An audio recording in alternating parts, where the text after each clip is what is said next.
القوانين مش خليني كافية، اجاوب بس لك على السؤال اللي قبل ده. اتفضلي. يعني خلينا نرجع للنقطه. يعني الاسره طبعا العنف اللي بيحصل داخل الاسره طبعا هو اللي بيبقى بره هو السبب الاساسي طبعا. ولكن خليني اقول لكم حاجه معلومه كده علشان نعرف احنا ماشيين ازاي او احنا بنفكر ازاي. احنا سلوكنا عموما اي سلوك بنسلكه بيكون راجع جاي منين؟ من مشاعرنا. مشاعرنا دي اتكونت منين؟ بناء على ايه؟ تربية. من افكارنا.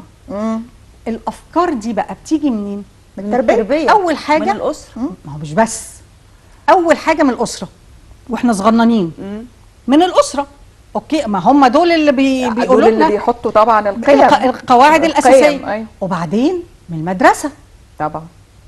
وبعدين من الاصحاب الاصدقاء مجموعه الاصدقاء. علشان كده بتكبر بالظبط. عشان كده مهم ان الاهل يختاروا الاصدقاء الصح لاولادهم صح.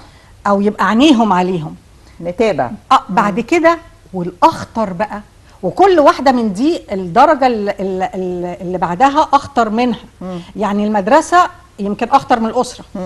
الاصدقاء اخطر من المدرسه لانه بالزبط. انا اللي مختاراهم بقى انا بحبهم. الدايره بتكبر والافراد اللي فيها اعلى حاجه بقى الاعلام.